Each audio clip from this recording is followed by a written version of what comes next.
Elhamdülillah Rabbil Alemin. Ve salatu ve selamu ala seyyidina ve nebiyyina Ebil Kasım'il Mustafa Muhammed ve alihi teyyibine tahirin ve ashabihil muntecebin. El faslu thani fi aksamil cevher. Hop. Biz 6. merhalenin 2. faslını bugün okuyacağız. 6. merhalenin 1. faslında cevher ve arazi tarif etti ve cevher ve arazlerin kaç tane olduğunu, daha doğrusu arazilere işaret etti. 9 tane arazin olduğunu söyledi. Bu fasılda da cevherin kısımlarını bize anlatıyor ve bu fasıldan sonra 5 fasılda da bu cevherin altında yer almış olan cevherlerin her birisini açıklamaya çalışıyor, ispatlamaya çalışıyor. Bu fasılda cevherin altında yer almış olan mahiyetleri tarif ediyor. Ki bu cevherin altında yer almış olan mahiyetleri kısımlandırırken hem akli bir şekilde kısımlandırmaya yapabiliriz, kısımlandırabiliriz. Hem de normalde istikrai şeklinde. Elbette buradaki zikredilmiş olan kısımların delili istikraidir, akli değildir. Çünkü burada zikredilmiş olan 5 tane cevher söz konusudur. Ve bu cevherlerden başka cevherlerin de söz konusu olabilir. Hatta bir akli taksimde şu şekilde cevherleri kısımlandırmış. El cevahir ilk olarak ya mufarıktır ya gayri mufarıktır. Mufarıkla gayri mufarıktan kastedilen şey budur. Yani cevherler ya maddeyle birliktedir ya maddeden soyutlanmış, maddeden arındırılmış, maddeyle alakası olmayan varlıklardır. Bu maddeyle birlikte olmayanlara mufarık denilir. Maddeyle birlikte olanlara da gayri mufarık denilir. Bu mufarıkları da kısımlandırırken zaten ve fiilen mufarıktır. Zaten la fiilen mufarıktır. Zaten ve fiilen mufarık olanlarını işaret ediyor. Zaten mufarık olan hem zaten mufarıktır hem fiilen mufarık olanlardır. Hem zaten la fiilen zaten mufarıktır. Fiilen mufarık olmayanlardır. Zaten ve fiilen elbette zaten fiilen işaret ettiğimiz gibi o birincidir. Ne zaten ne fiilen mufarık olmayanlardır. Bu da zaten mistaki yoktur. Gayri mufarık da ma yekunu mehallen ya mehaldir ma yekunu hallen fakat ma yekunu mehallen fakat ve ma yekunu hallen fakat ma yekunu halen ve mehallen şeklinde kısımlandırıyorlar. Akli olarak bunları kısımlandırırken. Her halükarda burada zikredilen cevherler cevher nitelikli mahiyetler 5 kısımdır. Bir tanesi maddedir, bir tanesi surettir, bir tanesi cisimdir, bir tanesi nefistir ve bir tanesi de akıldır. Bu 6 tane cevher nitelikli mahiyetlerin var olduğunu iddia ediyorlar. Elbette bunların her birisini akıldan başlayarak, sonuncusundan başlayarak ilk önce 3. fasılda akıl hakkında konuşuyor. Aklın varlığını ispatlıyor. Ondan sonraki fasılda nefis hakkında konuşuyor. Daha sonraki fasılda cismi ispatlamayı, cisim hakkında ve daha sonraki fasillerde de suret ile madde üzerinde onları ispatlamaya, ilk önce ispatlamaya ve hakkında genel bir bilgi veriyor. Burada da kendisi sadece bu fasılda kendisi gelip her birisini ilk önce maddeyi, sonra sureti, cismin, nefsi ve aklı hakkında genel bir bilgi veriyor bu fasılda. Fazla detay da söz konusu değildir. Sadece burada işaret edilmesi gereken noktalardan bir tanesi budur ki Allame Tabatabai nefis ile suretin cevherlerin zatından olmadığını savunuyor. Yani her ne kadar burada cevherin kısımlarından 5 kısma işaret ediyor ise de ama bu 5 kısımdan ikisi suret ile nefis cevherin zati olarak cevherin kısımlarından olmadığını kendisi savunuyor ve bunun hakkındaki delilini de zikrediyor. Biz fazla şey yapmaya gerek yoktur. Sadece buradaki metni okumaya çalışalım. Ne diyor? Diyor ki El-Faslu Thani fi Aksamil Cevheri. İkinci, 6. merhaleden ikinci fasıl cevherin kısımları hakkındadır. Qassemu el-cevhere taksimen evveliyen ila khamseti aksamin. İlk merhalede, birinci merhalede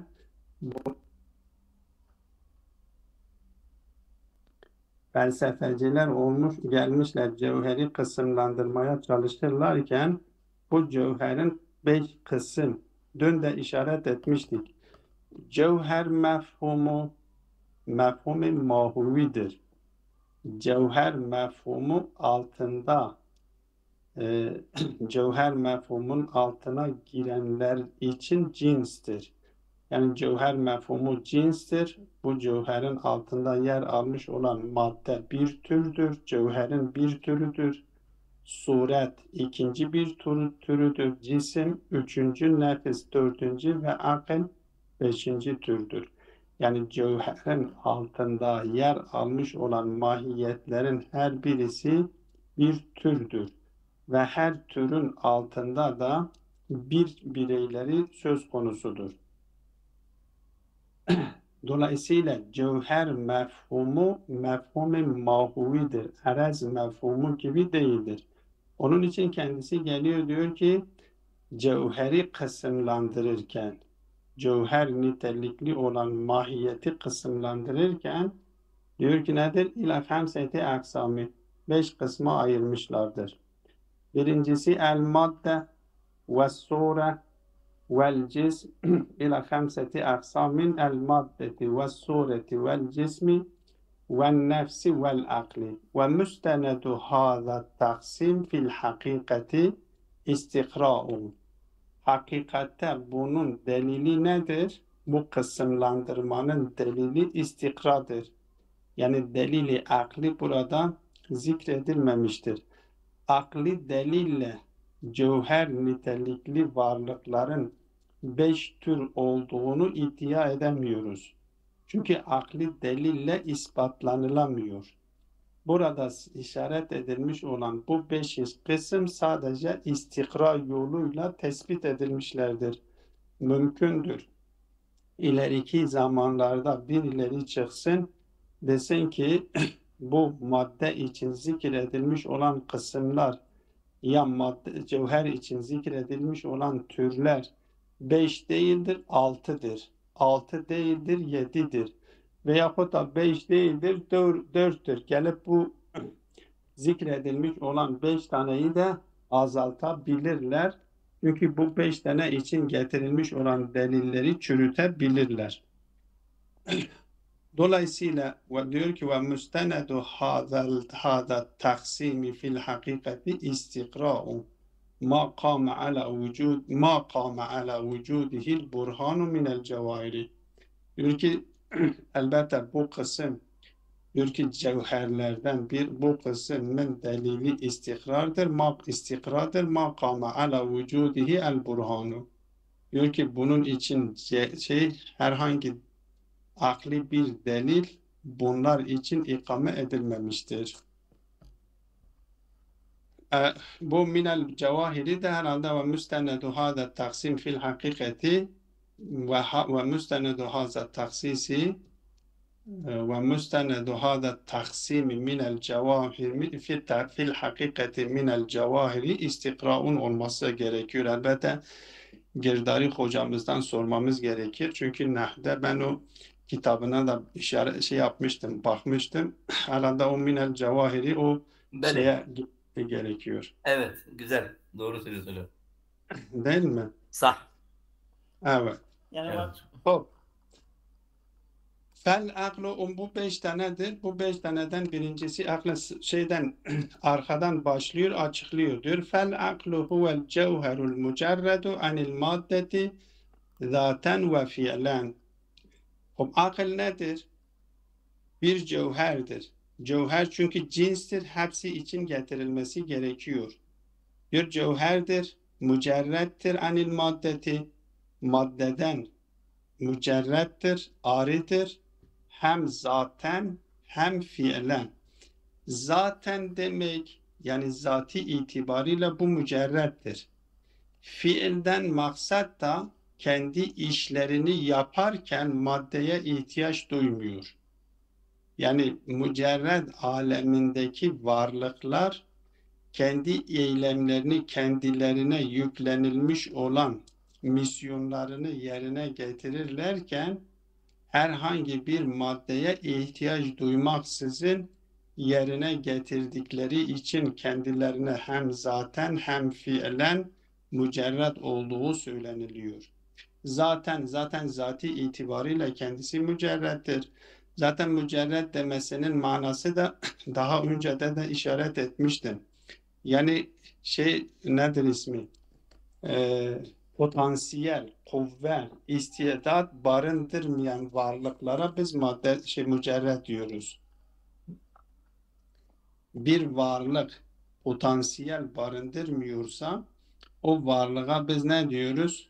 Kuvve, istidat taşımıyorsa biz ona mücerred diyoruz.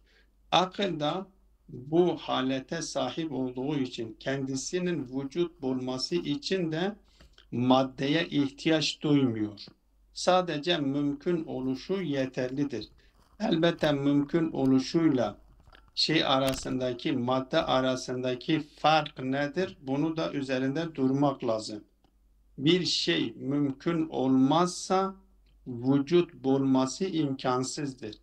Mümkünün manasını da daha önce işaret etmiştik. Demiştik ki mümkün bir şeyin gerçekleşmesi muhale neden olmuyorsa mümkündür. Bir şeyin var edilmesi ya gerçekleştirilmesi muhal olan başka bir şeye neden olmuyorsa o mümkündür. Ama madde nedir? Madde kendisi o varlığı mesela diyelim ki şöyle örnek getireyim ki anlaşılsın. Diyelim bir ağacı düşününüz. Bu ağacı sandalyeye dönüştürme kabiliyeti vardır. Biz bir ağaçtan sandalye yapabiliriz. Yahut da daha açık, daha net örnek getirirsek nutfeyi düşününüz. Bir nutfe maddedir. Ama kendisiyle beraber nutfe cisimdir. Ama kendisiyle beraber bir madde taşıyor. O taşımış olduğu madde nedir? Kuvvettir, istidattır. Neye dönüşebiliyor? İnsana dönüşebiliyor. İnsana dönüşme kabiliyeti, istidadı taşımasına biz ona madde diyoruz. Nutfenin kendisi madde değildir. Nutfenin kendisi cisimdir. O insana dönüşme kabiliyetinin kendisine madde deniliyor. Ve bu madde alemini teşkil eden ilk maddeye de madde-i ula deniliyor. İşte burada kast edilen bu cevherin kısımlarından sayılan madde ilk maddedir ki ona heyula deniliyor. Yani madde alemine dönüşebilecek ilk madde. Veyahut da şöyle diyeyim, daha açık net.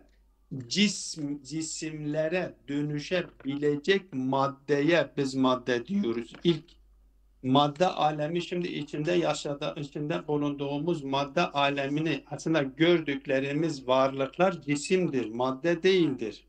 Felsefede bunlara madde denilmiyor.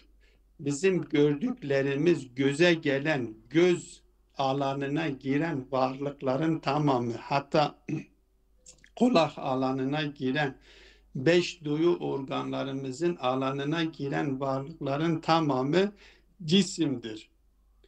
Bu cisim niteliğindeki olan varlıklar kendileriyle beraber madde taşıyor. Nutfe cisimdir, madde taşıyor. Ağaç cisimdir, madde taşıyor. Ağaç küle dönüştürülebiliyor. Ağacı yakarak kül meydana getirebiliyoruz. Öyleyse ağaçta kül maddesi vardır. Yani kül olma maddesi, kül olma istidadı, kül olma potansiyeli vardır.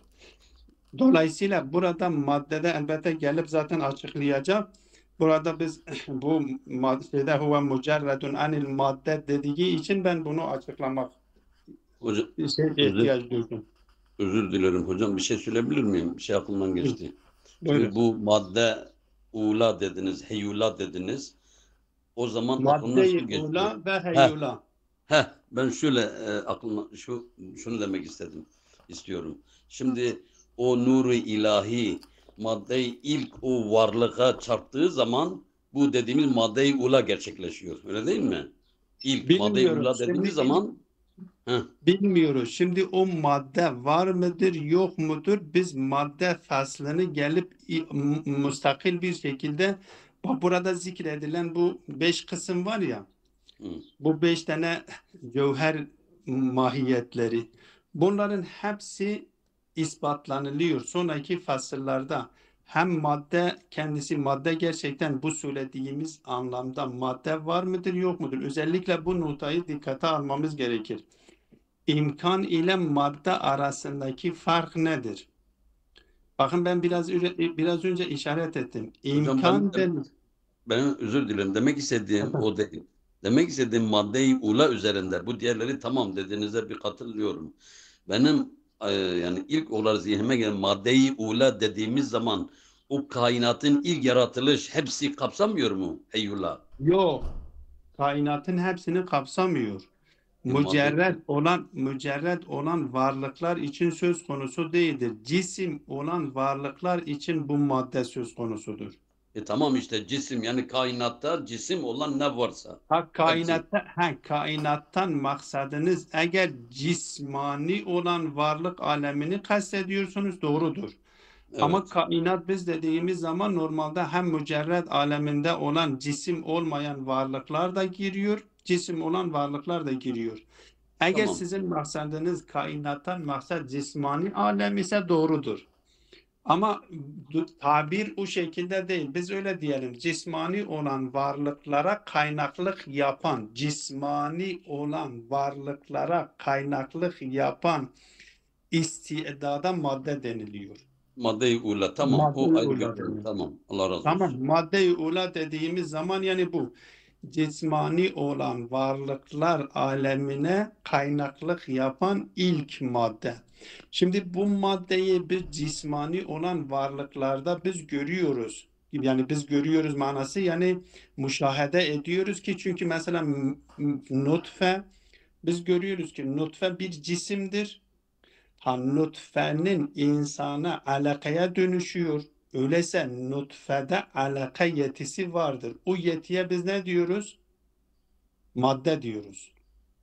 Alakada mudga yetisi vardır. Mudgaya dönüşebiliyorsa o zaman alakada mudga yetisi vardır. Yahut da siz yumurta düşününüz. Bu nedir? Tavuğun yumurtası. Bu yumurta tavuk olabiliyor. Öyleyse yumurta cisimdir. Bu cisim bir madde de kendisiyle beraber taşıyor. Yani madde burada maksat nedir? İstidat, kabiliyet. bizim o normalde örfte kullandığımız madde cisim anlamındadır. Ama felsefede kullanılan madde cisim anlamında değildir. İstidat ve potansiyel anlamındadır. Ben buna dikkatinizi çekmek istiyorum. Bunu fark etmek gerekir. Örf olarak biz örfte diyoruz, ne diyoruz? Diyoruz ki maddi alem. Maddi alem nedir? Yani cismani alem. Cisim. Ama felsefeden madde denildiği zaman yani madde istidattır, fiiliyete dönüşmemiş. İstidat niteliğinde vardır ama cisimle birliktedir. Biz bu cismani olan maddi alem, cismani olan alemde potansiyellerin var olduğunu kendi gözlerimizle adeta müşahede ediyoruz. Elbette maddenin kendisini müşahede etmiyoruz ha. Cisme dönüştükten sonra biliyoruz ki bu madde burada vardı, bu istidat burada vardı. İspatlayabiliyoruz. Onun için mesela bir tavuğun yumurtası neye dönüşüyor? Tavuğa dönüşüyor. Demek ki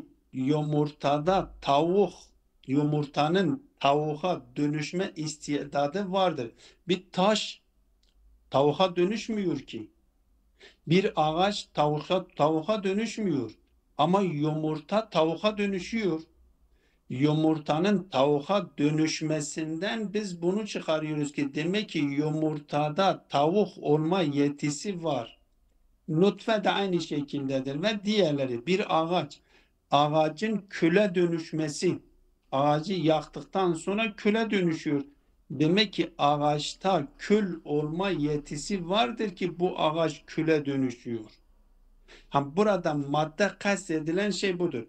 Mücerred alem diyor akıl nedir? Diyor akıl huve el cevherul mücerredu anil maddeti, bu anlamdaki maddeden. Yani zaten yani var olmak için. Zaten yani var olmak için. Akıl niteliğindeki varlığın var olması için maddeye ihtiyacı yok. Ve fiilen de maddeden yoksundur. Fiilden de maddeden aridir. Fiilen ne? Yani akıl alemindeki varlıklar kendi işlerini yaparken maddeye ihtiyaç duymuyoruz. Mesela biraz sonra nefsiyle tarif edelim, bu daha net şekilleniyor. Elbette buradaki akıl mutlak akıldır. Okul alemindeki olan varlıklardır. Daha sonra zaten geliyor. Biz genel anlamda alemleri kısımlandırırken alemi rububi diyoruz. Rububiyet alemi. Ondan sonra alemi ceberut diyoruz. Alemi ceberut alemi okuldur. Alemi melekut alemi alemi misaldir ve alemi tabii dediğimiz bu aleme doğa alemi içinde yaşadığımız alemdir. Burada akıldan kastedilen o akıl alemindeki varlıkları kastediyor. Oradaki mücerret mutlak anlamda hem zaten mücerrettir, yani maddeye ihtiyaç duymaksızın var edilebiliniyor ve hem fiilen maddeden aridir, yani kendi işlerini, bir melek kendi işlerini yaparken maddeye ihtiyaç duymuyor. Zaten melekin yeryüzünde halife olamamayışının nedeni de budur. İnsan yeryüzünde halife olabiliyor. Niye? Çünkü insanın sahip olmuş olduğu nefis bedenle, nefis o da mücerrettir. Zati olarak vücut bulması diyor maddi şeydir. Mücerrettir ki ben onu açıklayayım, onun üzerinde söyleyeyim. Ve nefs nedir? Huvel cevherul mücerredu anil maddeti. Nefis nedir? Diyor ki nefis de bir cevherdir ki çünkü cevherin kısımlarındandır. Cevherdir. Mücerredun anil maddeti, maddeden söylediğimiz anlamda maddeden mücerrettir. Aridir zaten, yani var olmak için. Var olmak için maddeye muhtaç değildir. Ama el mutealliku biha fiilen, ama nefis kendi işlerini yapmak için maddeye ihtiyaç duyuyor. Bedene muhtaçtır. Bizim nefsimiz, bizim hakikatimiz, bizim ruhumuz, yani insanın demek istediği, insanın ruhu, insanın nefsi, insanın hakikati kendi işlerini duymak istiyor. Kulak üzerinden duyacak. Dikkat edin. Duymak istiyor, kulak üzerinden duyacak. Hop, görmek istiyor, göz üzerinden duyacak. Ama burada dikkat edilmesi gereken nokta neyi duymak istiyor? Neyi görmek istiyor? Bu önemlidir. Neyi görmek istiyor? Cismani varlıkları görmek istiyor. Cismani varlıkları görmek istiyorsa o zaman kulak üzerinden duymak istiyorsa kulak üzerinden duyması gerekiyor. Cismani varlıkları görmek istiyorsa göz üzerinden görmesi gerekiyor. Cismani varlıkları koklamak istiyorsa burun üzerinden koklayacak. Cismani varlıkların lems etmek istiyorsa, dokunmak istiyorsa bedeninin bir uzvuyla, bedeniyle ona dokunması gerekiyor. Ve diğer şeyi, dolayısıyla insandaki nefs zati itibariyle var olmak için maddeye ihtiyacı yoktur. Ama fiilen maddeye müteallıktır. Yani kendi işlerini yapmak istediği zaman bedene muhtaçtır. Beden ile kendi işlerini yapmak istiyor. Çünkü madde cismani olan varlıkla yaşamak, işlerini gerçekleştirmek istiyor. Cismani varlıklar bağlamında kendi işini yapmak istiyorsa cismani beden üzerinden bunu gerçekleştirmesi gerekiyor. Bu cismani beden üzerinden cismani işler yapıyor. Bu da bir de onun akli boyutu, o mücerred varlıklar hakkında mücerred varlıkları anlamaya çalışıyorsa o zaman o akli boyutuyla onu anlaması gerekiyor. Onun için insanda hem akli yönü vardır, mücerred olan varlıkları ispatlıyor, onları görmüyor. Onları ispatlıyor. Onların varlığını, insanı zaten insan yapan bu boyuttur. Cismani alemde olduğu halde mücerred aleminden irtibatını kesmemesi. Bu önemlidir. Dolayısıyla nefs denilen şey, elbette bu şeyde geliyor. Bunun üzerinde inşallah duracağız. Çünkü bu önemli bir konudur. Huvel cevherul mücerredu anil maddeti zaten el mütealliku biha fiilendir. Vel maddetu madde nedir? El cevherul hamilu lil kuvve. Bakın cisim değildir. Bir cevherdir. Cisim de cevherin bir kısımlarındandır. Bir cevherdir. Her zaman cevher suret ile cisme dönüşüyor. Yani cevherin, madde suret ile cisme dönüşüyor.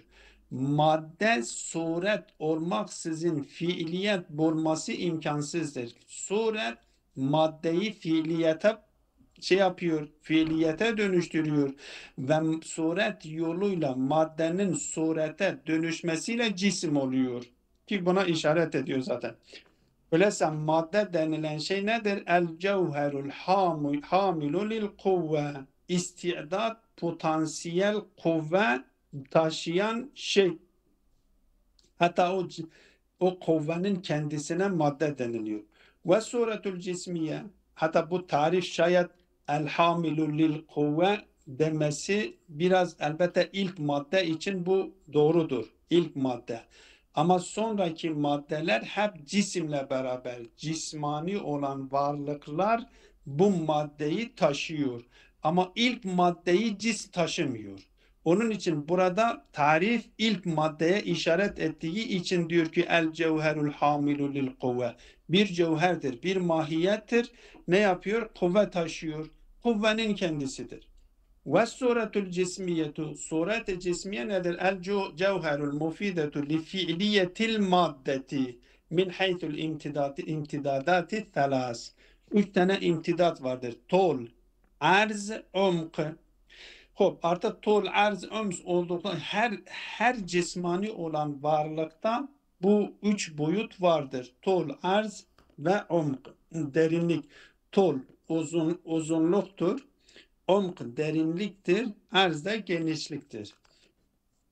Suret o cismi, elbette suretül cismiyeye işaret ediyor. Bu suret kısmında geliyor. Suret iki kısımdır. Bir sureti tabii vardır, bir sureti cismiye vardır. Orada bunların detaylısına giriyor. Vel cismu cism huvel cevherul mumteddu fi cihatihi thalase. Cisim nedir? Zaten bu üç boyuta sahip olan cisimdir. Tol, arz ve umk. Ve duhulus suretil cismiyeti fit taksimi duhulun bil arazi. O söylediğim şeye işaret ediyor. Allame burada bu cismin diyor suretil cismiyenin fit taksimi bu kısma girmesi duhulun bil arazi zati değildir. Arazen buraya girmiş. Yani zati itibarıyla cevherin kısımlarından değildir. Arazi şeklinde oraya girmiştir. Lianne surete hiyel fasl. Daha önceden de buna işaret etmiştik. Mahfuzun bi şartillah. Çünkü biz faslı la bir şart şeklinde alırsak fasildir, bir şart la şeklinde alırsak kendisi şey değildir. Kendisi o zaman suret olmuş oluyor. Suretle öyleyse suretle fasil bir hakikattir. Suretle fasil bir hakikat olduğu için bu cevherin altına girmiyor diyor. Ve fusulul cevahiri gayru mundericetun tahta makuletil cevher. Diyor ki cevherin fasılları cevher makulesinin altına girmiyor. Ve in sadaka aleyhel cevheru. Her ne kadar kendisine cevher de diyoruz, bu cevher kendisine denilmesi bil arazdır, zati değildir. Kema arafta fil faslil hamis minel merhaletil hamiseti 5. merhalenin 5. fasılda buna değinmiştir. Fi ba'sil mahiyeti. Çünkü orada mahiyetin ahkamlarını açıklarken orada işaret etmiştir. Ve yecri nazirul kelami fin nefsi. Aynı durum nefsi için de söz konusudur. Yani eğer nefsi cevherin altına giriyorsa bil arazdir, zati değildir. Li'enne nefse fîmâ lehu nefsun suretun li nev'il cevheriyeti. Çünkü nefs olma itibarıyla diyor ki nedir?